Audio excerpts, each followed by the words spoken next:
How's it going, ladies and gentlemen, and welcome back to the Enclave, your premier firearms education channel. So today we are back with Module 2, Parts and Functions.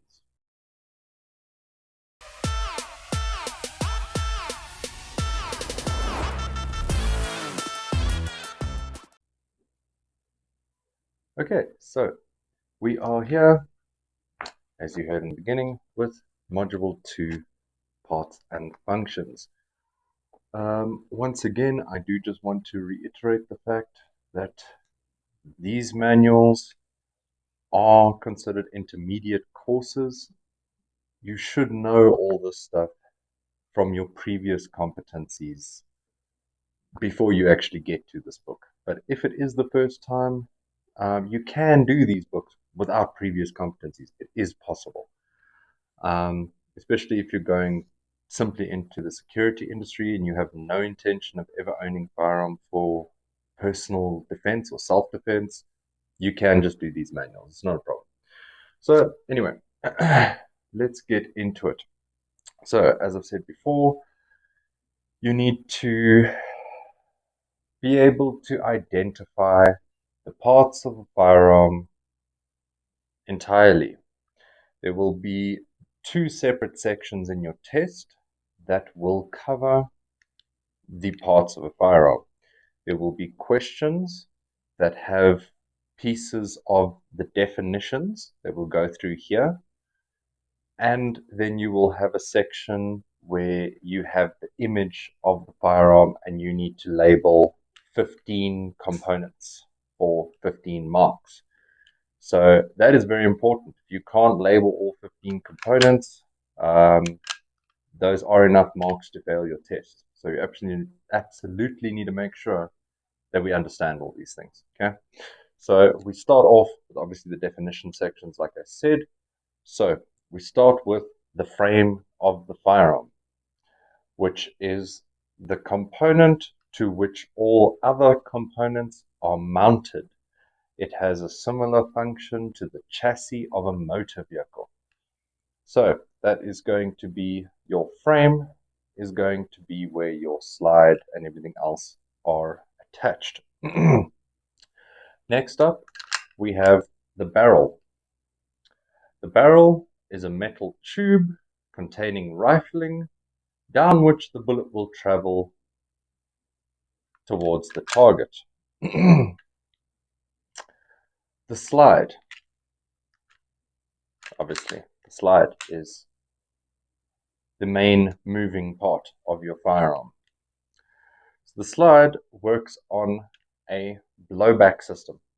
So some of the power that is produced by the cartridge and the powder being ignited will actually push the slide back, ejecting the casing, and on the way forward, it will load a new round. So that is your slide. Finally, the action. Action refers to all moving parts on the firearm. So the trigger, the slide, the hammer, and in other things, you'll have your striker fired pistols. Your striker, in that case, would be considered part of the action, same as the internal hammers. All those sort of things are all considered part of the action. But the action will include all moving parts. And then, yeah, that is pretty much that for that section. Then, like I said, you are absolutely going to want to know this diagram and how to label all these things. If you want, we can quickly just go through them. It'll take not but a second. So we have the muzzle, barrel, front sight, trigger guard, trigger, slide, chamber, and ejection port, which is not on that, rear sight, hammer, hammer spur. So the whole thing is the hammer, this little piece on the back, the hammer spur. We have the tang, which is this section here. We have the grip, and we have the magazine. That is everything you need to know. We have the magazine release as well. My apologies, magazine release. That is every component that you will need to know of a semi-automatic firearm. Now, finally, we get to sections of these books that are not in your primary competency books. So these are new sections. We have advantages of the semi-automatic pistol over the revolver. And you will need to have a cursory understanding of these, because what they will do is they will give you part of the sentence and you'll have to fill in the missing words. So you do need to understand these. So let's get into it. Number one, the pistol has a faster rate of fire due to the fact that the firearm is self-loading. Number two, the pistol carries more ammunition than the revolver, depending on the pistol. A 911 carries the same amount of ammunition as many revolvers you can get. Not all revolvers, not even the most common revolvers, but you can get revolvers with 8 shots, 12 shots. It is possible. Anyway, the pistol is faster to reload due to a spare magazine. The pistol has less recoil. Some of the recoil is absorbed by the slide. Obviously, as we said, some of the power of that cartridge is going into chambering the new round and subsequently not straight back into your arm, unlike the revolver, where they kick like a mule. The flatter configuration of the pistol makes it easier and more comfortable to carry concealed. So, yeah, obviously a revolver has that thick barrel on it, and the actual. Yeah, see, I don't really care about the revolvers. I don't really use the revolvers. It is the cylinder, okay. Like, anyway.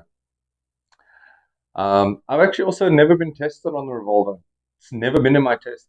So clearly the modern firearm industry agrees with me. So for anyone who's like, oh, you should know the revolver, I have shot them, I do understand them, but even the firearm industry doesn't test you on them. The pistol has manual safety feature, whereas most revolvers don't. The shape of the frame and the grip give the pistol a more natural point of aim. I suppose. To me, if you practice with your firearm, you get good with it. Advantage of the revolver over the semi-auto pistol. The revolver is simpler to operate. The revolver is less likely to jam. The revolver is more reliable with hollow point ammunition. Doesn't have as many feeding issues. The revolver has less controls to confuse the shooter. The revolver can handle heavier loads. The revolver is inherently more accurate due to the fact that the sights are fixed to the firearm. The revolver is not reliant on the ammunition to make it function. So, as we were saying, some of the power of the cartridge goes into cycling the firearm and getting the next cartridge ready to fire. So, that is pretty much that. As always, if you have any questions, if you have anything you would like to add, if you feel like I missed anything, please feel free to put it down in the comments below. As always, if you enjoyed, please like, comment, share, and subscribe. It really is the only way to help the channel grow. And yeah, if you've got more time, maybe check out another video here at the end. As always, peace out.